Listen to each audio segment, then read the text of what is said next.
अब हम बात करते हैं डोमेन एंड रेंज। किसी फंक्शन के डोमेन एंड रेंज की हम बात कर लेते हैं कि कैसे हम किसी फंक्शन का डोमेन एंड रेंज निकालेंगे। बहुत सारे स्टूडेंट्स को इसमें दिक्कत होती है कि कैसे डोमेन और रेंज निकाला जाता है किसी फंक्शन का।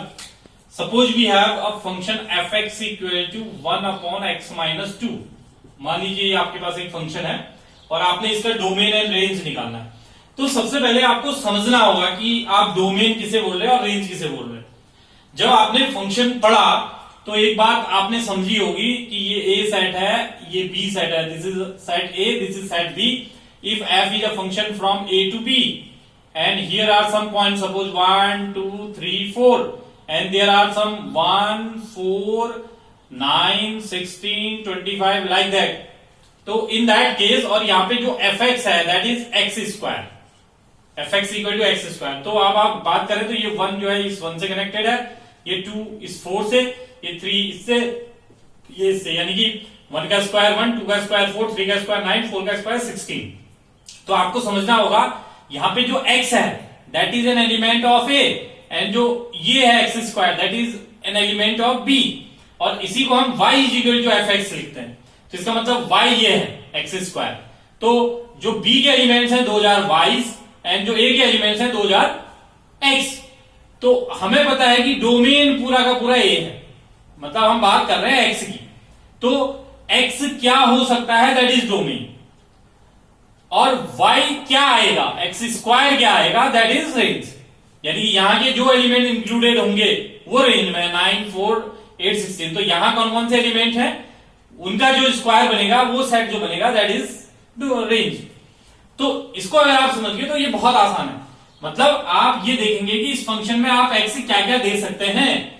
आपको ये समझना होगा कि यहाँ पे x, आप अगर ये फंक्शन पूरा फंक्शन आप देखें तो इसमें एक ही जो प्रॉब्लम है वो ये है कि अगर किसी भी केस में ये 0 हो गया तो ये फंक्शन डिफाइन नहीं हो पाएगा। दैट मीन्स इसने 0 नहीं होना चाहिए।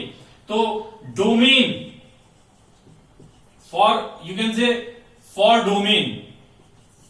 Domain x-2 does not equal to 0, क्योंकि डिनोमिनेटर में है, इसमें 0 नहीं होना चाहिए। That is x is does not equal to 2। Therefore domain of f का जो डोमेन होगा दैट इज इक्वल टू 2 के अलावा पूरा आ जाएगा। यानी कि आप ये कह सकते हैं पूरा का पूरा रियल नंबर, उसमें से माइनस कर दीजिए केवल 2 को। तो this will be domain of this function.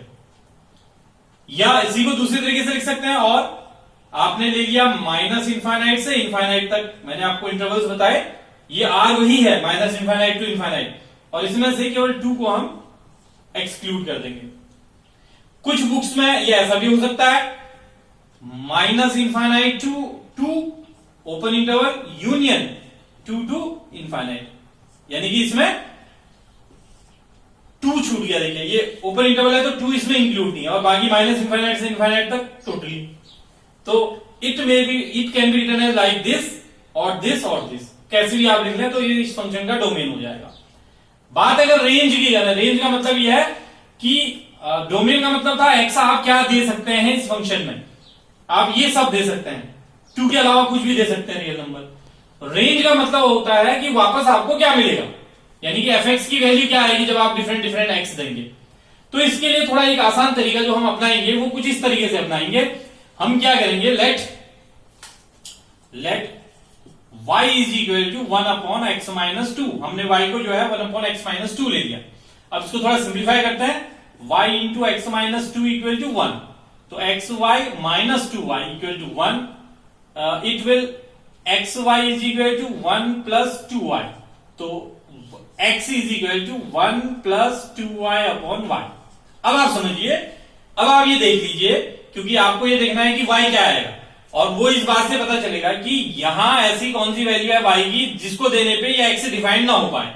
मतलब जो इधर a में जो x था वो डिफाइन नहीं हो पा रहा है, वो डिफाइन नहीं हो पा रहा है, मतलब उस y के लिए वो y किसी की इमेज नहीं है, तो वो वाला y छूट जाएगा। तो यहां पे हम y केवल 0 नहीं दे सकते।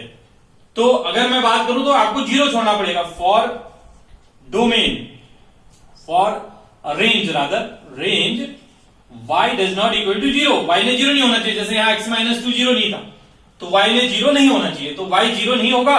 देयरफॉर रेंज जो है वो आ जाएगा आपका रेंज इक्वल टू इस जीरो के अलावा कुछ भी, r माइनस जीरो। और ऐसे भी जैसे यहां लिखा है ऐसे ही आप यहां भी लिख सकते हैं। तो this is the way how you will find domain और how you will find range. तो y का मतलब यही है, ये y ही है जो आपने y कंसीडर किया। मीन्स x की वैल्यू देने पे y क्या आ सकता है, दैट इज रेंज, और x आप क्या दे सकते हैं, दैट इज डोमेन। सीधा सा फंडा है, x which value you can put in that particular function, that is x, that is domain, and which value you will get after substituting those values of that x, that those will comes in your that range, तो वो range हो जाए। तो ऐसे आप किसी भी function का डोमेन या रेंज निकाल सकते हैं। होप कि आपको इस एग्जांपल से डोमेन एंड रेंज कैसे निकाला जाता है वो समझ में आ गया।